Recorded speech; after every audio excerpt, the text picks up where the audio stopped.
जो बन पड़े है सत्या राणा, मेरा खून बेकार न जाए, मेरा खून का हिसाब रखना। हेलो प्यारे मेरे दोस्त, 12th के हिस्ट्री के छठे पार्ट में आपका स्वागत है फिर से फनी अंदाज में। और पूरा दिमाग में आपको हंसते हंसते मुस्कुराते मुस्कुराते आपको याद करा दिया जाएगा, जैसा कि आपने थंबनेल देख के ही पता कर लिए होइएगा। स्टार्ट करते हैं आज का, देरी न करते हुए चलिए अपनी ओर।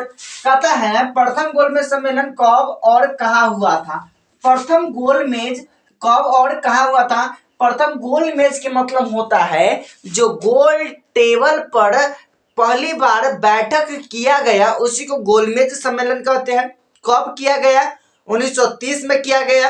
कहाँ किया गया था? इंग्लैंड की राजधानी लंदन के किंग्सले नामक हॉल में किया गया था। पहले फिर से स्टार्ट करते हैं। कहता है गोलमेज सम्मेलन कब, तब गोलमेज सम्मेलन 1930 कहाँ हुआ था? लंदन के किंग्सले नामक हॉल में हुआ था। हो गया, ये सिंपल सारी बात है, बहुआ वाला क्वेश्चन था। सेकेंड नंबर में हम स्टार्ट करते हैं। कहता है कि गोलमेज सम्मेलन क्यों आयोजित किया गया और कि इसका उद्देश्य क्या है, यानी उसको उद्देश्य को लिखे कहते हैं। तो सबसे पहले हम बता दें गोलमेज सम्मेलन को क्यों आयोजित किया गया। क्योंकि गोलमेज सम्मेलन जो है, गोल टेबल पर एक पहली बार जो बैठक हुआ था उसको गोलमेज सम्मेलन कहते हैं। गोलमेज सम्मेलन 1930 में पहला बैठक पूछेगा आपसे तो 1930 में हुआ था। दूसरा पूछे तो 1931 में हुआ था और तीसरा पूछे तो 1932 में हुआ था। इसमें हुआ था क्या दोस्तों, 1930 में पहली बार जो बैठक हुआ था, इसमें साइमन कमीशन को जो भारत में आया था इसको देख रेख करने के लिए आया था। दूसरा बैठक इसलिए हुआ था, सविनय अवज्ञा आंदोलन महात्मा गांधी जी द्वारा हुआ था, इसको जो है स्थगित यानी रोकने के लिए किया गया था। तीसरा इसलिए हुआ था क्योंकि संविधान सभा पर जो है ध्यान देख रेख करने के लिए हुआ था। तो ये बात को आपने ध्यान रखिएगा कि वो क्यों किया गया था। संविधान सभा की पहली बैठक 1930 में हुआ था, साइमन कमीशन को देख रेख करने के लिए। इस तीनों के अध्यक्ष जो इस समय हुआ था रैमजे मैकडोनाल्ड था। इसके तीनों का अध्यक्ष कौन था मेरे दोस्त, नोट्स में पूरा चीज लिखा हुआ है, रैमजे मैकडोनाल्ड है। दूसरी बार कब हुआ था? 1931 में। और जो है सविनय अवज्ञा आंदोलन के समय 1932 में संविधान सभा को देख रेख करने के लिए। मेरे प्यारे दोस्त, लेकिन यह दुखद घटना है कि यह तीनों के तीनों गोलमेज सम्मेलन जो है असफल हो जाता है। असफल कहने के मतलब जो है फेल हो जाता है। क्यों फेल हो जाता है दोस्तों? क्योंकि इस बार जो साइमन कमीशन के लेकर आया था, दूसरा जो है सविनय अवज्ञा आंदोलन को लेकर आया था, तीसरा संविधान को लेकर आया था, लेकिन इसमें तीनों में एकता नहीं था। यानी इसमें कांग्रेस, इसमें सभी के सभी जो है नेता जो है जेल में था। लेकिन न पहला में कोई भाग लिया, न दूसरा में कोई, तीसरा में भाग लिया। लेकिन आपसे एग्जाम में यह पूछा जाता है गोलमेज सम्मेलन यानी कौन भाग लिए थे, तो गोलमेज सम्मेलन महात्मा गांधी जो है, दूसरा जो है कांग्रेस की तरफ से नेतृत्व किए थे महात्मा गांधी। इनके छोटका बेटा महात्मा गांधी के 4 बेटा रामदास, दूगो दास था, दूगो जो है देव था, हरिलाल मनीलाल रामदास देवदास, यानी दूगो लाल और दूगो दास था, हरिलाल मनीलाल रामदास देवदास। ये अपना छोटा बेटा के देवदास को लेकर कहाँ गया? लंदन के किंग्सले नामक हॉल में गया और एस एस राजपुताना नामक जहाज से लंदन गया और छोटका बेटा को लेकर आया। और उधर से आता है तो महात्मा गांधी कहते हैं कि हमने तो है उसको से सूखी रोटी मांगे हैं, बदले में हमें पत्थर मिला। भले कहते हैं महात्मा गांधी जी, कहते हैं भले जो है सर कटा सकते हैं लेकिन सर झुका नहीं सकते। गुरु गोविंद 10 में कहा था सिर है दांत सिरे न दांत, यानी सर कटा सकते हैं लेकिन सर झुका नहीं सकते हैं, यही बात कहे थे। और महात्मा गांधी यार कि यह तीनों के तीनों जो है गोलमेज सम्मेलन असफल होता है। और दूसरा यह जो है डिटेल में हम बात करेंगे, जब हम पाठ पढ़ाएंगे तब हम जो है घंटों घंटों लगा देंगे दोस्तों, आपको पता नहीं करने देंगे, पूरा कहानी से दिमाग आपको सेट करा देंगे। यह जो शॉर्ट नोट है इसीलिए हम शॉर्ट पढ़ाते हैं। बात समझ में आ रही है? तीसरा आज का प्रश्न कहता है साइमन कमीशन से आप क्या समझते हैं। वही दोस्तों जो साइमन कमीशन जो 1930 में जो साइमन कमीशन का जो है बैठक हुआ था पहली बार, और जो है ये संविधान को देख रहे के लिए साइमन कमीशन था क्या? 100 से साइमन, 100 से सर्जन साइमन। याद रहेगा दोस्तों, 100 से साइमन, 100 से सर्जन साइमन। यानी सर जॉन साइमन कौन था?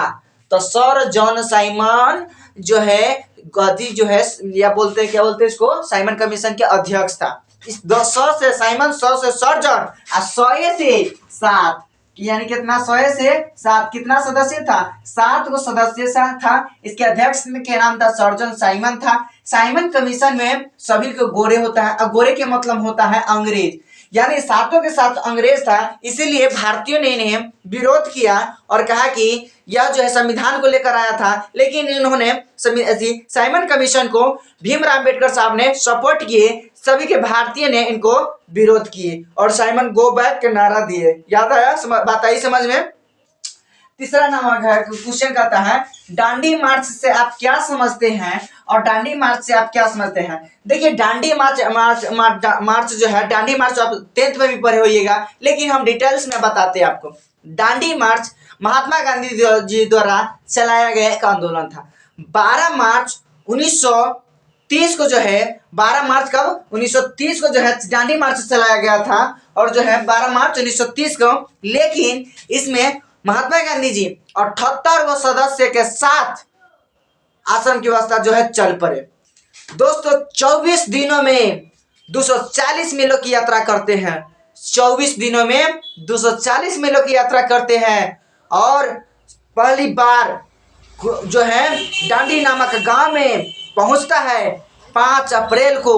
12 मार्च 1930 को डांडी मार्च की शुरुआत करता है, और 5 अप्रैल 1930 को पहुंचता है। एक दिन बाद महात्मा गांधी जी उस जो है बांध को जो है रोकता है, नमक को जमा कर, और उसको जो है नमक को भंग करता है।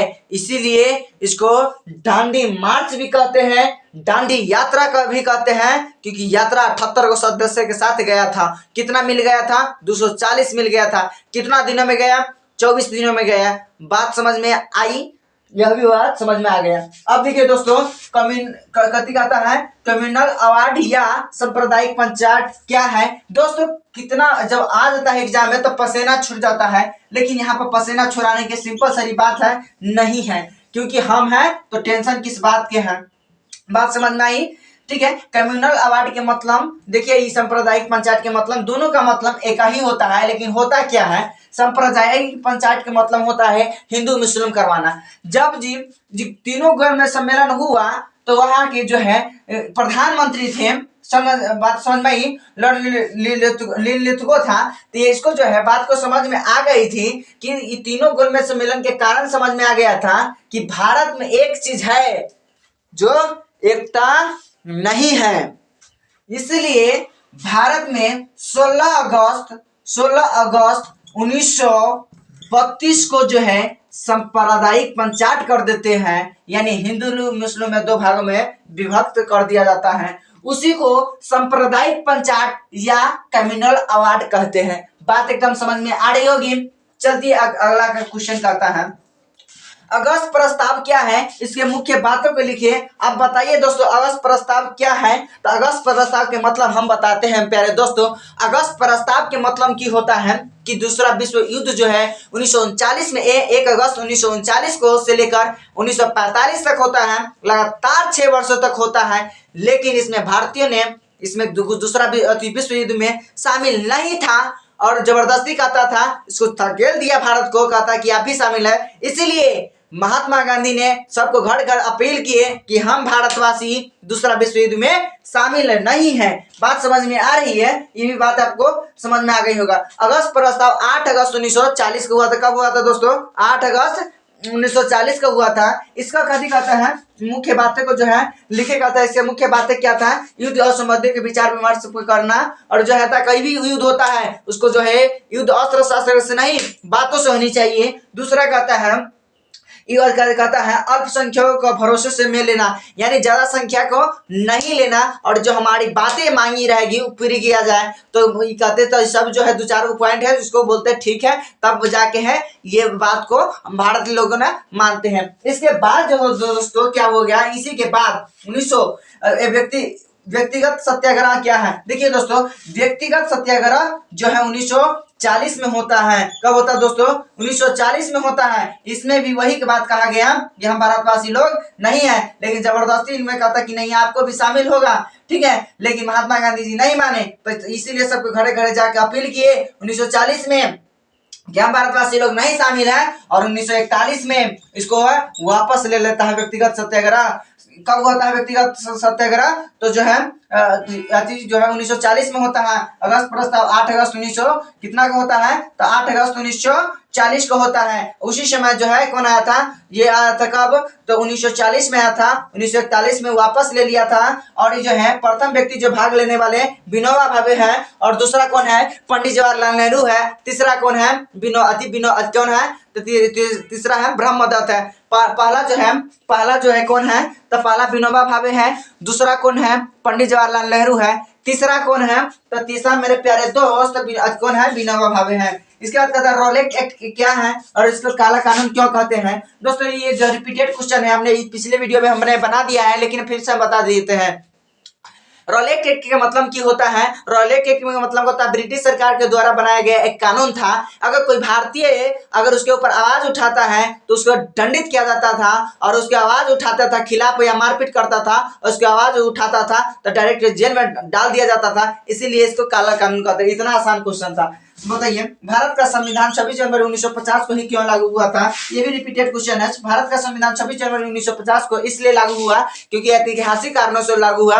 तो देखिए इसमें क्या हुआ था? पूर्ण स्वाधीनता 26 जनवरी 1929 को, यानी लाहौर अधिवेशन में इन्होंने पंडित जवाहरलाल नेहरू ने पूर्ण स्वाधीनता की मांग किया था। इसी को यादगार के लिए 26 जनवरी 1900 जो है 50 को ही लागू किया गया था। बात समझ में आ रही? अब कहता है माउंट बेटन योजना क्या है? तो माउंट बेटन योजना क्या है? तो दोस्तों लॉर्ड माउंट बेटन के ही नाम पर माउंट बेटन योजना आया था। इसमें कहा था कि भारतवासियों को इसमें जो है संवैधानिक जो है सत्ता जो है सौंपने के लिए आया था, और 3 जून 1947 को आया था। इसीलिए माउंट बेटन योजना को 3 जून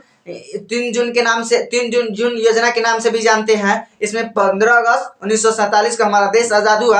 आप जो वीडियो देखे हैं कैसा लगा आप लोग सभी कमेंट करके बताएंगे, और लाइक करिए, सब्सक्राइब करिए। आप वीडियो देखे हैं इसके लिए, फिर जो है से आपको मम्मी पापा को आपको समय दिए इतना, इसके लिए आप सभी लोगों को दोस्तों को धन्यवाद देना चाहूँगा, और भेज दीजिए अपने प्रेमी और प्रेमिका के पास। धन्यवाद।